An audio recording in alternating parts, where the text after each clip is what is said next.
everybody, welcome to my channel.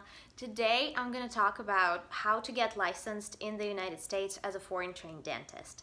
So I'm an expert on this subject because when I was beginning and I was just thinking about how I'm gonna live when I move into the US, I was looking into every state's policy on dental licensing.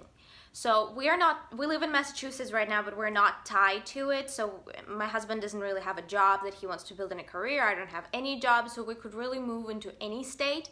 So I was really researching and trying to find out which state is the best for a foreign trained dentist. So right now I'm going to talk about just the general way to get licensed as a foreign trained dentist and continue working here. And in my future videos, I'm going to talk about best and worst states to get a license as a foreign trained dentist. So there are three ways to get a license in the United States. First of all, you can go back to school and continue an accredited dental school here. Second, you can get a specialty license. So if you have a specific specialization, you can get licensed in that area.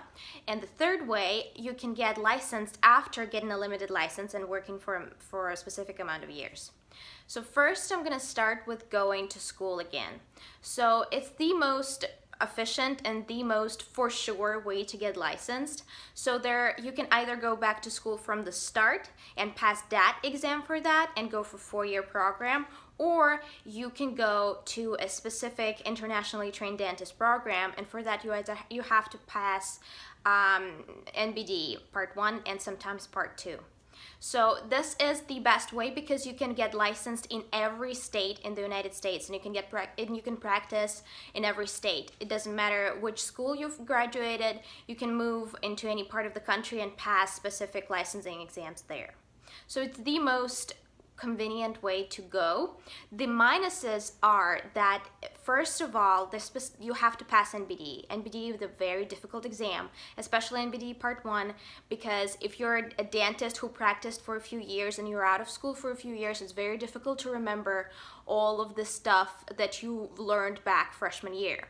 So it's a difficult way to go, but the pluses of that also, in those internationally trained dentist programs, they are basically made for you. So they expect you to be from another country, and it's much easier than going the other way where it's all made for Americans. In my future videos, I plan to talk in depth about best and worst programs and how to apply for them. Right now, I'm applying into those programs myself, and you can watch my experience and what I'm doing in the moment. I plan to share all of it because when I was researching, and I'm sure if you're a foreign trained dentist and you were looked around online, there is no place where it's all organized. There are websites that would give you some crazy information, and it's here and there, but it's not comprehensive. Okay, so the second way to get a license is a specialty license, and this is not in every state. So there are specific states that you can find, and they have a law about specialty licenses. Like, I live in Massachusetts and my state does not have that, but in states like Texas, you can get a license after continuing some specialty program. So those programs are postdoctorate programs, and you can find them in many universities and basically all of the dental schools. Most of them take internationally trained dentists. It depends on the specialty. Most of the time, the surgical specialties would not allow internationally trained dentists. So those specialty programs would allow you to practice in those specific state and you would not be able to continue your license in the other state as a general dentist. You would not be allowed to practice general dentistry. You would only be confined to the specific specialty that you have practiced. For me, it's a very good way because those programs are usually 2 years. They depend, of course, on the specialty, and surgical programs can last up to 6 years. But if you're doing like pediatric dentistry, it's 2 years, and after 2 years, you can get your degree and practice. So the minus of those programs are, first, you can't practice in all of the states. So after practicing for 5 years, I guess, you can get licensed in other states, but frankly, not all of the states, as I said, offer licensure by specialty. So again, you will be confined to specific states, and if you move, you will have to lose your job. Second of all, those programs for specialty training, they're not based on internationally trained dentists, they're based for Americans. So you will be competing with all the American students to get in, and they're usually very little spaces because they're clinically based programs. And another minus, most of those programs require A, to pass both MPDEs, and B, GRE exams, so they're postgraduate exams, which is another problem that you don't want to deal with. Studying for an extra exam is a big problem for me, and I don't test well, and just a possibility of passing a test just makes me crazy. So that's a good option, but you heard all the minuses that I think are not, that for me is probably not the best way to go. I would always recommend going to internationally trained dentist programs because they're based for you. They're made for you as an internationally trained dentist. There are also programs for general dentists, like advanced education in general dentistry, but in most of states, you're not allowed to practice as general dentist after continuing specialty program. In majority of states, only one state, Ohio, allows it, and I'm going to be talking about every state in my later videos.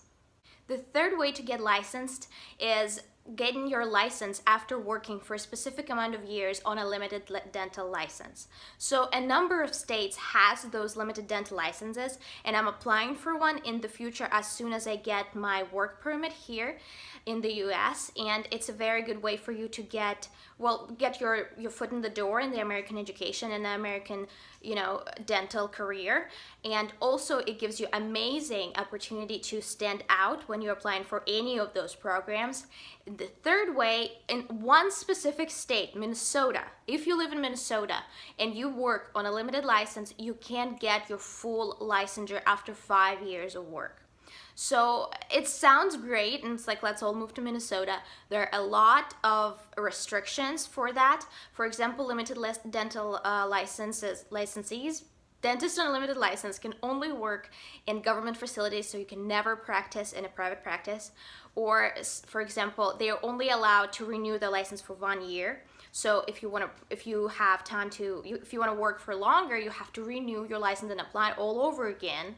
So it's not just a renewal, like you just send some documents and it's renewed. You have to apply and go through all the exams all over again.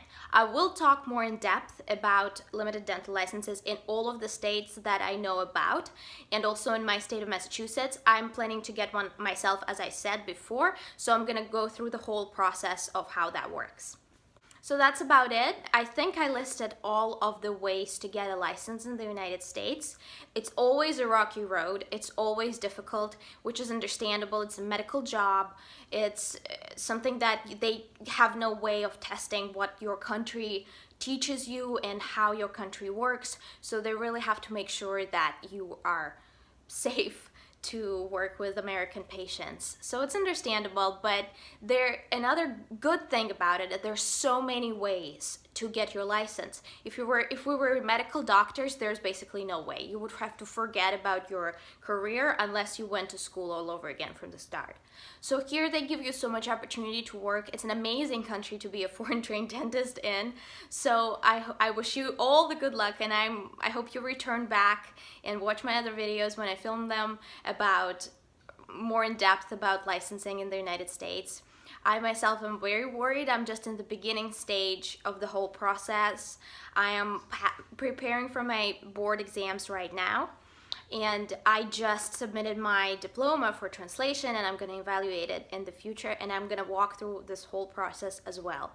So thank you guys for watching. I hope you have a great day. If you can leave a comment and say from what country you're from, it would be amazing. I love getting comments, and makes me so happy. It's just such a great hobby, YouTube. Who would have thought? It brings me joy seeing that people watch my video and they commented and having a conversation with you guys. It's amazing. So leave a comment, make me happy. Okay, I hope you have a great day. Bye.